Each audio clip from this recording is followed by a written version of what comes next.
Redonnons maintenant la main au groupe de nos entreprises qui ont travaillé pour donner du sens à ce colloque. Oui, pour ce colloque, nous avons eu la chance et l'opportunité d'être accompagnés par de nombreux experts. Donc, je vous propose de redémarrer cet atelier avec la vidéo de Clarisse Angelier qui va nous partager un point de vue très intéressant.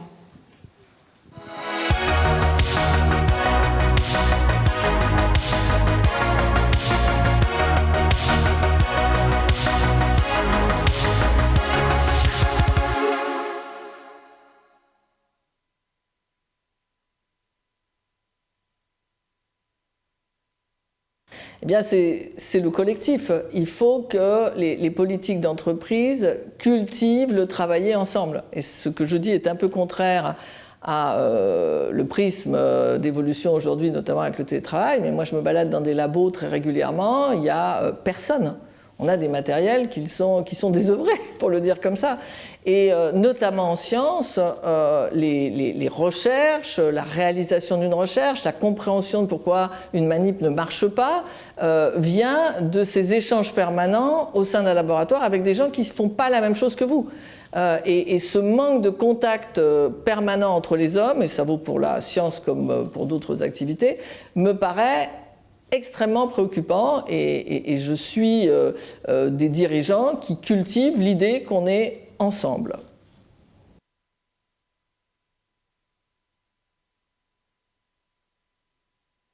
Bien, c'est comme pour tous les environnements, c'est d'abord la vision et la stratégie que va décliner la direction générale, la politique générale de l'entreprise, ça c'est l'élément crucial, et ensuite comment on le décline pour que chacun s'en sente récipiendaire et agisse chaque matin avec cette conscience que son action au quotidien est un élément du grand puzzle de la stratégie, et évidemment si elle est gagnante, cette stratégie, on espère qu'il en sera récompensé à un moment donné par toute forme de moyens de reconnaissance.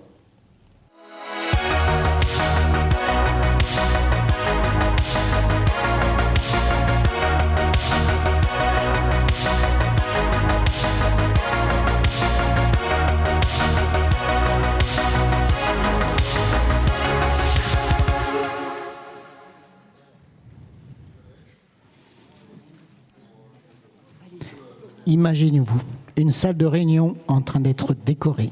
On prépare un événement, la réussite du projet Opéra. Ce projet a mobilisé une grande partie des équipes de l'entreprise depuis 15 mois.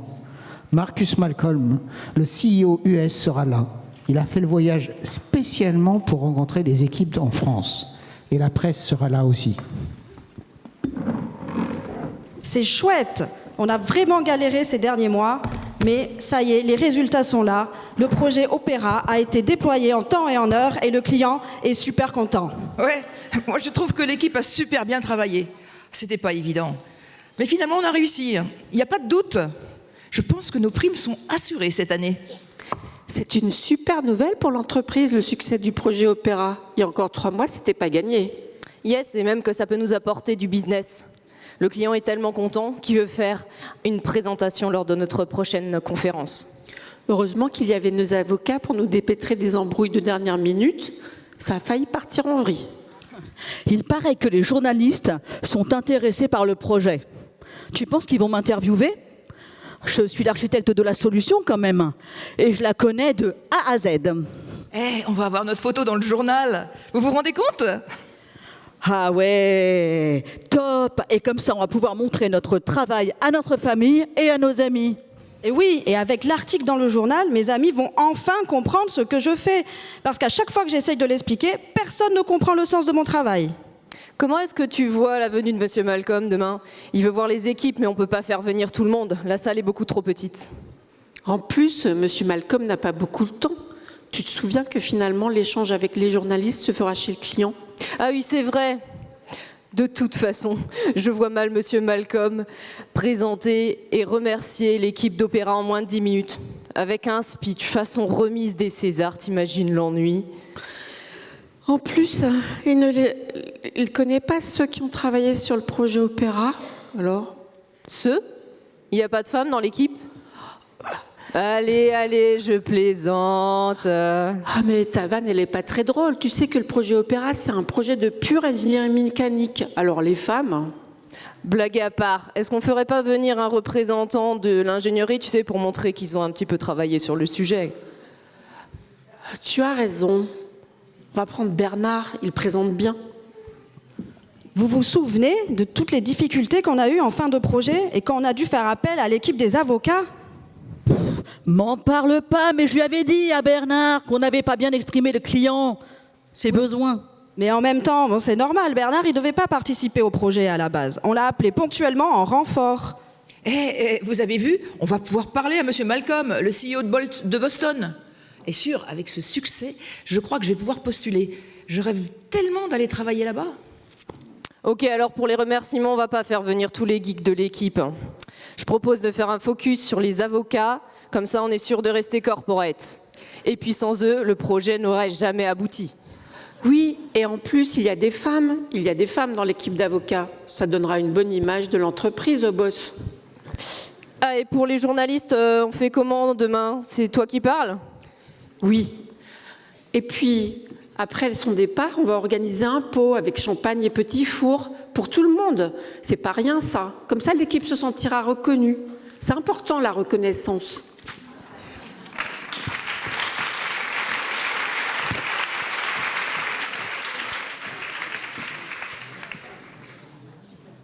Sauf qu'on ne te voyait pas. Eh bien, nous venons voir un vrai moment d'entreprise. Je vous propose de poursuivre par un court sondage de 4 questions sur le rôle de l'entreprise et le sens au travail. Donc, reprenez vos smartphones, s'il vous plaît.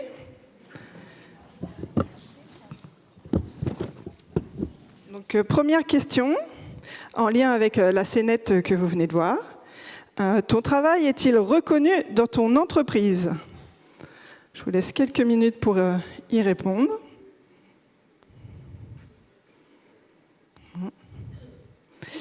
Deuxième question. Dans l'entreprise, d'où vient la perte de sens au travail? Donc là, vous avez quelques choix. Vous pouvez en choisir 3 maximum. On verra les résultats à la fin de l'intervention.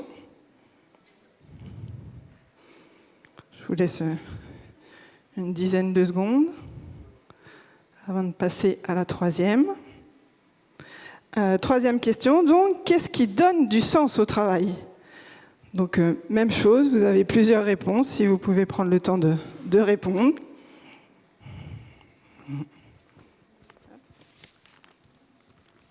Ça va, je vois que les têtes sont baissées, ça veut dire que vous en sortez sur le questionnaire.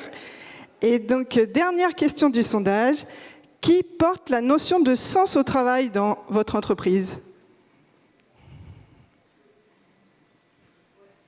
Voilà. Alors, merci pour votre participation. Si on peut avoir les résultats en live. Alors, première question. Ton travail est-il reconnu dans ton entreprise? Alors, il y a parfois et souvent qui arrivent en tête de liste. Bon, on peut se dire que c'est quand même assez rassurant sur la globalité. Est-ce que je peux avoir la deuxième question, s'il vous plaît? Donc, dans ton entreprise, d'où vient la perte de sens au travail? Alors là, on est à les changements de stratégie fréquents qui arrivent en premier et, ce qui est des fois fréquent, le management par les chiffres. Voilà. Et en troisième, l'absence de perspective. Merci. Est-ce que je peux avoir la troisième question? Alors, qu'est-ce qui donne du sens au travail? Alors là, c'est, on va dire moitié-moitié, la reconnaissance et le collectif. C'est vrai que là, les réponses sont assez serrées. Et après vient les missions et l'autonomie dans ce qui favorise le sens au travail. Hop, merci. Est-ce que je peux avoir la quatrième, s'il vous plaît? Alors, qui porte la notion de sens au travail dans ton entreprise? Donc, majoritairement, effectivement, tous les collaborateurs, on est tous partie prenante. Et ensuite, les managers et l'équipe dirigeante. Voilà. Eh ben, je vous remercie pour votre participation. Et donc maintenant, avec cette première idée sur le rôle de l'entreprise et le sens au travail, Muriel va approfondir le sujet avec le travail qu'on a fait. Merci à vous.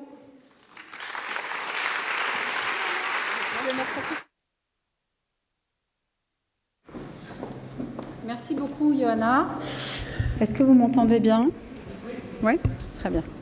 Alors en effet, pour réfléchir au rôle qu'ont nos entreprises sur les KPI de leurs collaborateurs, on a plongé dans les travaux de nos chercheurs, dont je vais avoir la lourde tâche de faire tenir en moins de 6 minutes, ce qui pourrait en principe nous prendre plusieurs heures.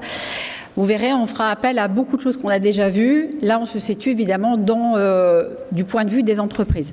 Alors, pour commencer, quelles sont les grandes dimensions qu'une entreprise doit avoir en tête pour le sens, en fait, au travail?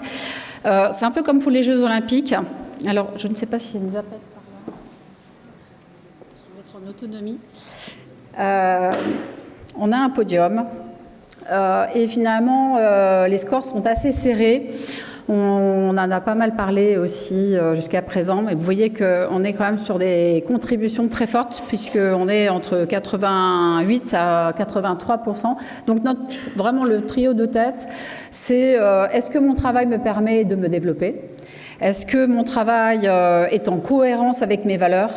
Et est-ce que je me sens utile? Alors, il y a l'utilité sociale, bien sûr, mais déjà, le premier échelon, est-ce que je suis utile à la bonne marche de mon entreprise?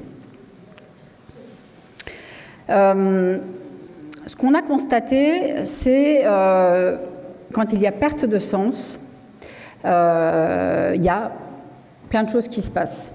On a voulu s'intéresser vraiment on a choisi vraiment 3 effets majeurs qui ressortaient quand le sens au travail se dégradait. Vous les voyez qui s'affichent. On a la première, c'est le départ de l'entreprise. Effectivement, une de nos dirigeantes en parlait. À un moment donné, quand vraiment le sens est percuté, en fait, les gens partent.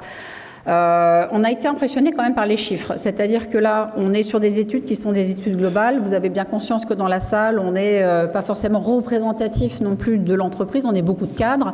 Là, l'étude, elle se passe non seulement évidemment sur l'ensemble des collaborateurs d'entreprise, donc il n'y a pas que des cadres. Et puis, évidemment, dans des entreprises qui sont aussi en dehors de la tech, puisque les études auxquelles on a pu avoir accès étaient génériques sur l'ensemble en fait, de la société française. Par contre, elles sont récentes. Donc, ce qu'on voit, c'est qu'on a quand même plus d'un quart en fait, des salariés qui ont décidé de partir de leur entreprise. Et on a un tiers aussi qui y pensent quand elles estiment qu'il n'y a pas de sens dans leur travail. Le deuxième, vous avez tous entendu parler, depuis le Covid, on en parle beaucoup, du silent ou du quiet quitting. Alors, qu'est-ce que c'est ?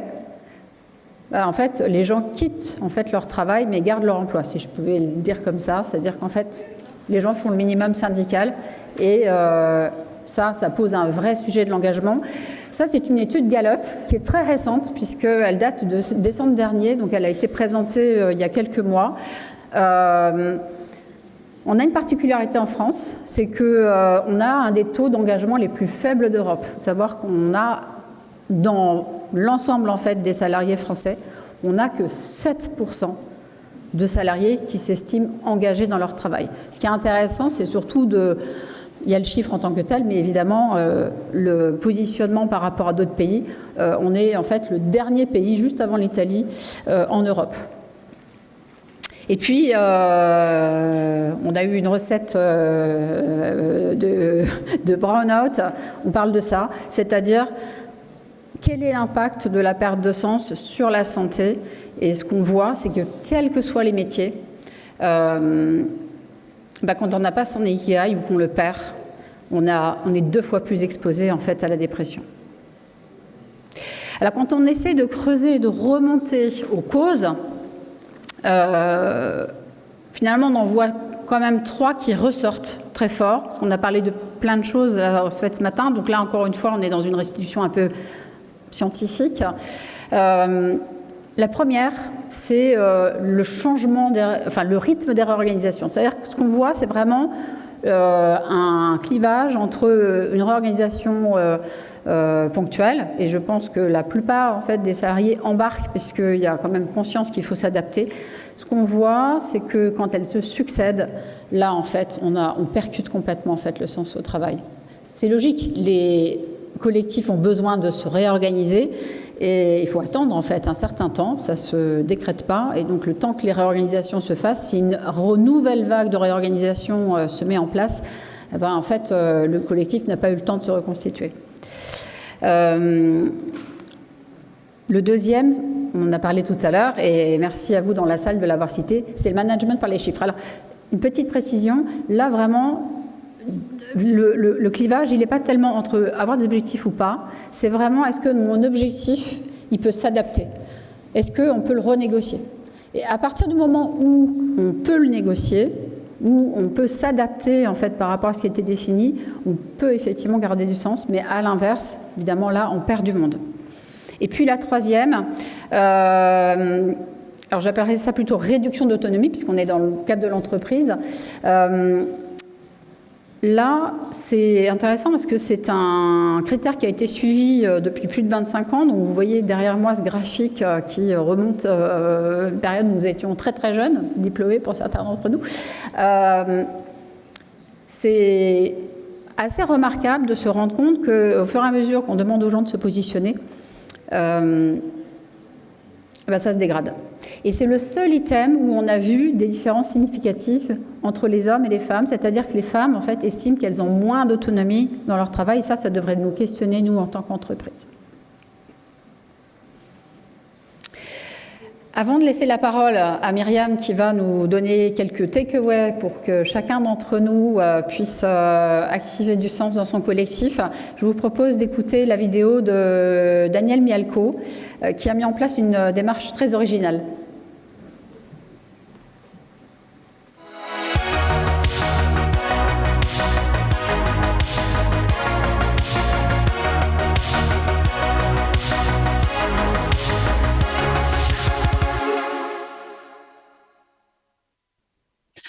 So I have a team of more than 100 people. We are spread across 17 countries.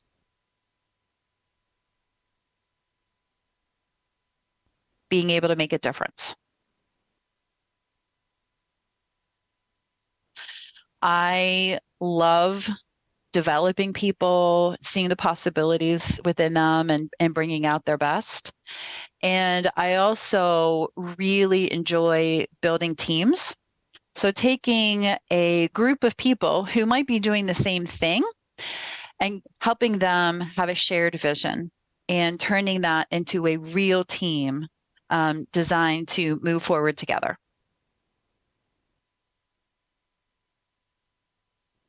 But in each session, what we did was we broke out into little groups and we brainstormed, and every single person participated. And the idea was to brainstorm and list out all the things that we as an organization, you as a team, you as a person are passionate about. And then to do the same thing with what we could be really great at. And at the end, throughout the words and the feedback, I started to see some themes. But if parts of that are make you excited, if you're really good at it, if you're really passionate about parts of those things, then you bring the parts that you're best at into the organization, and then collectively we are able to actually fulfill that vision that we're talking about. We need to measure it. We're going to be serious about it. We're going to formalize it. And so I created KPIs, key performance indicators, for our organization. With the KPIs that we measure ourselves with, we also have the annual survey that we do in Lenovo of all of our employees. And we do that every single year. And they ask the same questions. And some of the questions that our organization scores absolutely the highest on are manager effectiveness, feeling part of a team, and understanding how your job fits into the bigger company strategy.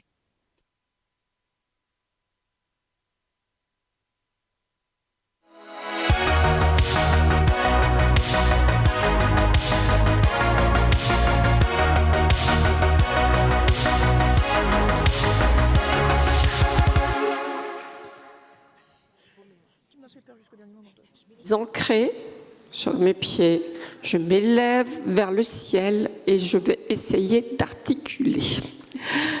Donc, après ce témoignage,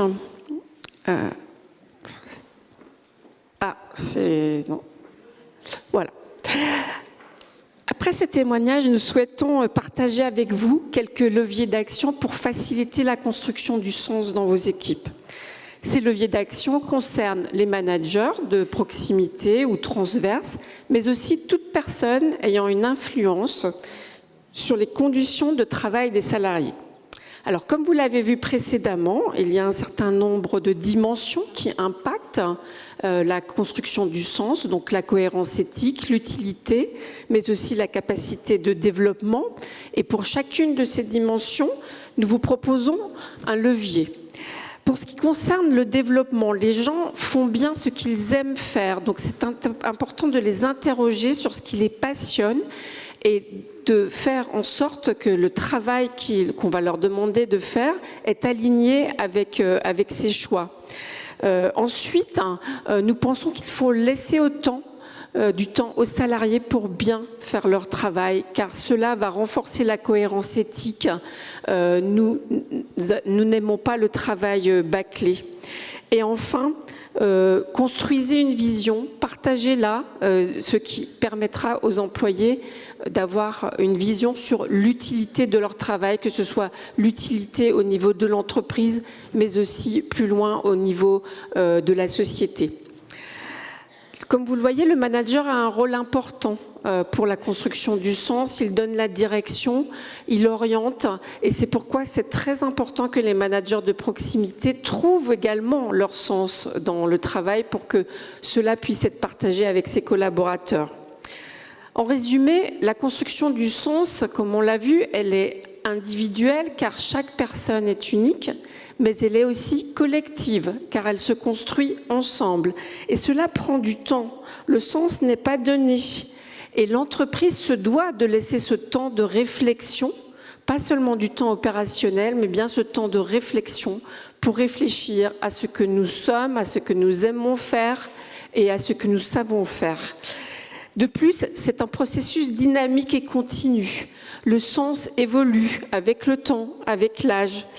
Et le rôle de l'entreprise, c'est de créer un environnement dans lequel chaque personne pourra trouver du sens et s'engager professionnellement. Je laisse maintenant la place à la musique.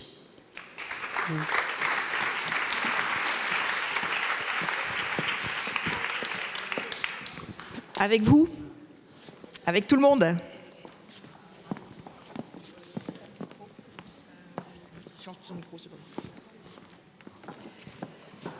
Sur version 2, chanson 2, s'il vous plaît. Top. Travailler, mon travail c'est ma santé. Être à ma place engagé, et alors j'assume.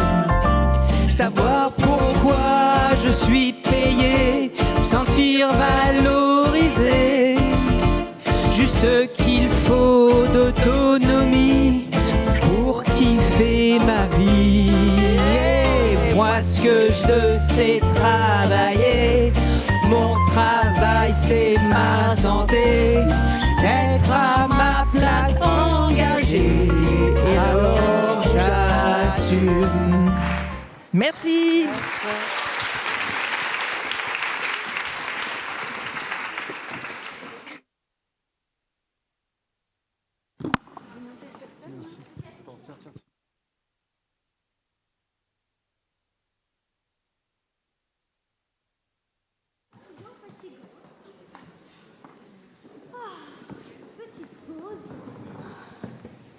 Ils sont pas mal, hein, ces fauteuils. je trouve. La direction, elle fait bien. Ah, ça fait du bien cette petite pause, hein. Ouais. Et ça vous dit une petite inclusion poursuite? C'est quoi? Bah, c'est comme le jeu du trivial poursuite, mais avec des questions sur l'inclusion. Ah oui, ça vous dit? Oui, ça vous dit. Ah, chouette. Bon, allez, c'est parti. Ah ben, moi, je me mets avec Aurore. Ça marche. Ah, d'accord. Eh oui. Et ben, je vais me mettre avec Audrey, quoi. Et Nathalie, allez, tu viens avec nous. Non, je veux bien. Ouais, écoute. Alors. Allez, vas-y. Tu veux quoi comme camembert? Rose. Eh oui, évidemment. Quoi? Non, rien. Bon, allez, attends. Ah, non, mais là, tu vas pas y arriver. Voilà. Ouh, la Ça, c'est tension, grand. hein, voilà. Allez, c'est toi qui commence. Ah. Honneur aux blondes. Et je suis pas blonde. Ah, excuse-moi. Bon, alors. Je me suis trompée. Hop, hop, hop. 7. Ah non, 6, pardon. Ah, ok. C'est divertissement. Oui. Ok. Bien, ici. Divertissement. Alors, les attention. questions. C'est moi qui te lis la question. Ah. Alors, attention. Qui est la plus vieille chanteuse à avoir sorti un single en France? Mireille Mathieu. Non, Chantal Goya. Chantal Goya, je sais pas. Daliba. La plus vieille. Ouais. Vivante. Chantal Goya. Chantal Goya. Eh ben non. Tu vois, je t'avais dit que j'aurais dû mettre avec Aurore. Enfin bon. Excuse-moi. Pas du tout. C'est Jeanne Clément. Elle a sorti un single à 121 ans. Calmant, peut-être. Non. Jeanne Calment. Mais non, pas du tout. Si, c'est À Jeanne 121. Calment. 121 ans. C'est sûr? Ah, c'est un moment, il faut savoir s'arrêter. Hein. Ouais, c'est clair. Oh, d'ailleurs, vous avez vu la directrice de com? Oui, Valérie Ménard. Elle a 60 ans. Hein. Oula. Non, mais... Ça donne pas une image moderne de la com. Hein. Enfin, on est quand même dans l'ère des réseaux sociaux. Ouais. Ah, je suis sûre qu'elle est encore sur copain d'avant. Bon, allez, vas-y. C'est à moi à de jouer. toi. Allez, hop. Hop, hop, hop. Science et nature. Science et nature. Super. Alors, combien y a-t-il de femmes PDG dans les entreprises du CAC 40? 121. Ah, attends, calme-toi. Non, calme-toi. Tu veux dire...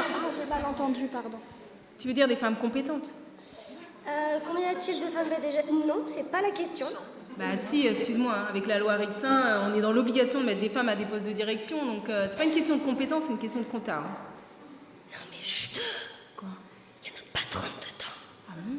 Mais oui. En plus, elle est super compétente. Ah bah voilà, je t'ai donné une réponse déjà. Tu sais qu'il y en a une. Bah, écoute, je sais pas moi. Tiens, aide-moi. 2. Sur 100, il y en a 100. Sur 100. Bah moi je dirais... 3 alors. Tu veux pas venir avec moi, Aurore, là, s'il te plaît? Pas trop optimiste, peut-être. Ok. 10. Bon, une douzaine. Eh ben non, t'as pas écouté, c'était 3. Voilà. Tu vois? Estelle, Christelle et Catherine. À moi. Attends, pourquoi tu donnes leur prénom là? Bah, c'est hyper sexiste, hein. Ce seraient des hommes, t'aurais pas du tout dit la même chose, hein. D'accord? Oui, bon, bah c'est Veolia, Orange et Engie. Allez.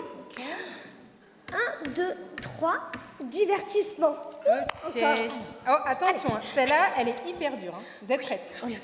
Alors, quelle est l'année de sortie du film Sous les jupes des filles? Oh, je sais. Oh, je l'ai vu. Je l'ai vu. Ah, si. Ah, je l'ai vu avec ma mère. Attends. Elle était en pleine préménopause. Non, elle était en pleine ménopause. Donc, c'était plutôt 2000. Oh, attends. 2000? Non. Attends. Elle transpirait. On était en juin. Attends. Ah oui, ça y est, je me souviens, c'était les 4 saisons. Elle pleurait, elle chialait, elle criait, elle rigolait. Elle était irritable, un peu comme toi d'ailleurs. Attends. Pas très sympa. Ah mais t'es pas en préménopause? Oui, je suis en ménopausée, et alors?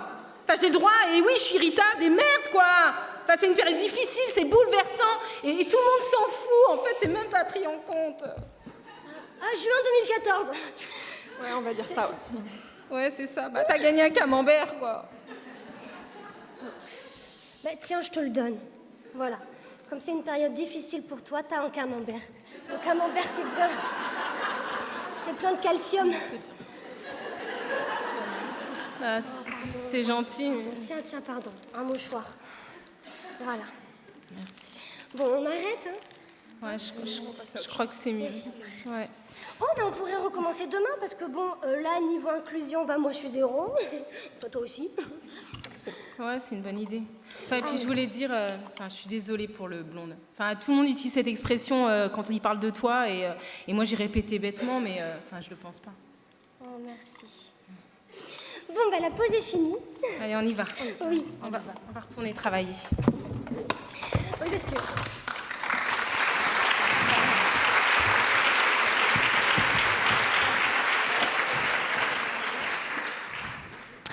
La scénette que vous venez de voir introduit avec exagération, mais c'est quand même une réalité dans nos entreprises. La diversité, l'inclusion, l'équité sont des questions qu'on commence à traiter, mais qui restent difficiles, voire impossibles à traiter et à aborder pour certains, certaines. Et en cause, c'est les réactions spontanées comme celles que nous venons de voir, des réactions qui tiennent des stéréotypes, qui sont difficiles à éradiquer sans une prise de conscience individuelle. Notre groupe de travail s'est penché sur cette question fondamentale de lien entre diversité, inclusion, équité et sens au travail. Notre réflexion s'est nourrie d'entretiens que nous avons passés avec des personnes de tout âge, poste, niveau hiérarchique, origine, avec ou sans handicap visible ou invisible. Nous tenons d'ailleurs à remercier chacune pour leur contribution sincère et ouverte. Il est important aussi à chacune de faire en sorte d'écouter et de parler avec bienveillance. Et maintenant, donc, nous allons voir une vidéo avec un entretien croisé qui est basé sur notre thématique.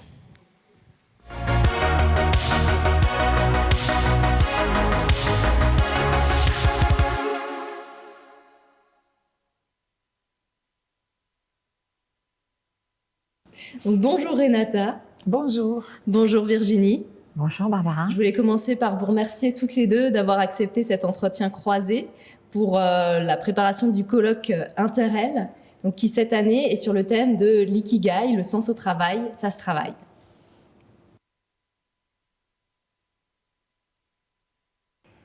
On va dire que le sens au travail, ça fait partie de l'ADN de notre entreprise, dans le sens où à partir du moment où on se sent bien sur son lieu de travail, c'est qu'on se sent inclus. On fait quelque chose pour changer le monde. C'est déjà la raison d'être de l'entreprise en soi qui fédère les gens, en plus de tout ce qu'on met en place pour qu'ils se sentent eux-mêmes dans l'entreprise. Donc, BUATNG. BU, pourquoi? Ça veut dire les U, c'est les U. Les U veut dire qu'on peut être unique et on doit être unis pour la même raison d'être. La raison d'être qui nous unit à Changes, c'est la transition énergétique. Donc, nous sommes uniques et nous sommes unis. Et les U, en anglais, peut dire aussi be you, be yourself.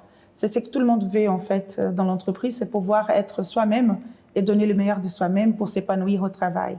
Quel que soit le pilier choisi, que ce soit pour le handicap, que ce soit pour la parité, que ce soit pour le genre, et que ce soit aussi pour tout ce qui est intergénérationnel, et de vraiment favoriser cette égalité des chances et de cette non-discrimination et que les gens se sentent inclus. Je pense que mesurer, c'est très important. Il faut que les entreprises s'unissent, et j'ai vu qu'il y a déjà certaines qui ont bougé dans cet aspect-là. Si on veut impacter, il faut qu'on puisse mesurer. L'important, c'est d'aller vers l'autre. Nous sommes tous en train d'apprendre à vivre autrement, à déconstruire des modèles qui nous ont été transmis des générations en génération. Donc, il ne faut pas avoir peur de parler à une personne en situation de handicap. Il ne faut pas avoir peur de parler des questions raciales. Et il ne faut pas avoir peur de parler des choses qui différencient les hommes et les femmes dans l'entreprise, parce qu'il y en a, il va toujours avoir si on ne discute pas et qu'on ne les traite pas. Donc voilà, je pense que lever les tabous et commencer la discussion, c'est le premier pas à faire. Et je pense qu'on a une force au sein du groupe, c'est qu'on a réussi à constituer un certain nombre de communautés sur nos enjeux, sur nos piliers, je dirais même, de la diversité. Les communautés n'ont pas d'impact, ça ne se rassemble pas. Donc c'est toujours l'essence que nous sommes uniques, mais nous sommes unis. Et donc, et c'est ça qui va pouvoir faire changer les choses.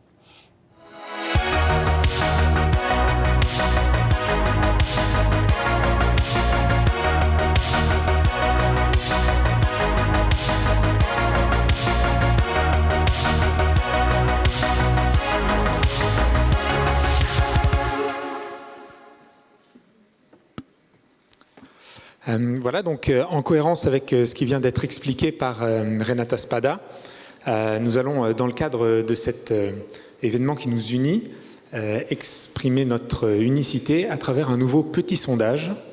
Voilà, donc toujours avec la même application. Alors la question est la suivante, quels sont selon vous les mots qui résument le mieux ce que les réseaux diversité, inclusion et égalité apportent à votre entreprise et à votre travail. Voilà, donc vous pouvez poster un mot à la fois, mais vous pouvez voter plusieurs fois. Voilà, parfait. Je vois que les gens ne manquent pas nécessairement d'inspiration, pas besoin de suggestions. Alors on observe, alors je peux voir devant, voilà. On observe la communauté, l'ouverture, les rencontres, la mixité, le partage. Effectivement, pas mal de choses qui ont été évoquées. L'ouverture, quand même, il y a peut-être des... Voilà, il va y avoir mes collègues qui vont venir faire la suite et la transition. Je vous laisse avec Barbara et Audrey.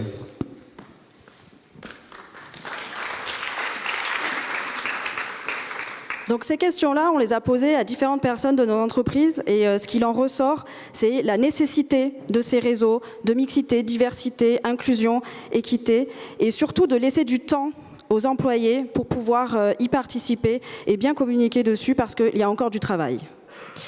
Et on pourrait conclure aussi en disant que la diversité, c'est vraiment bien parce qu'aujourd'hui, c'est connu, reconnu comme étant une force de nos entreprises, mais ce sont l'inclusion et l'équité qui sont les piliers qui vont permettre à cette force de s'exprimer. Merci.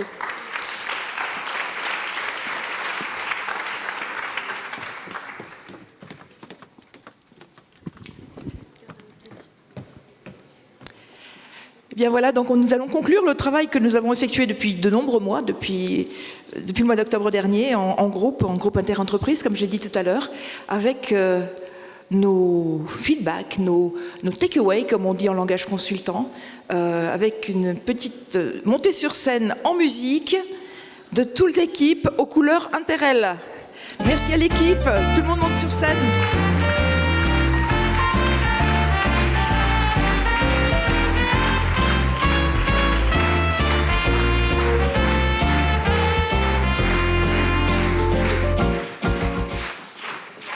Venez là-bas.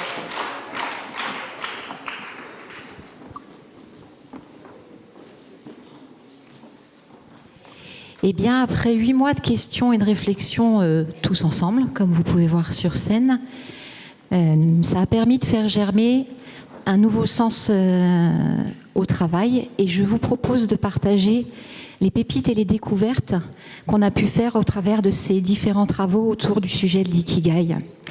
Et d'ailleurs, pour répondre à la question « Qu'est-ce que je ferais pour avoir un peu plus de sens au travail ?», je commencerai par demander une augmentation à mon patron. Et toi, qu'est-ce que tu ferais pour plus de sens au travail ? Je contribue à l'action individuelle et collective. Moi, je reste pas en silence. Moi, j'ai réfléchi avec mon équipe.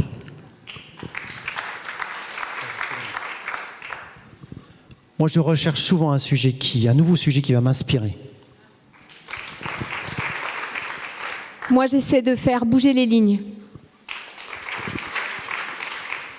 Je m'écoute.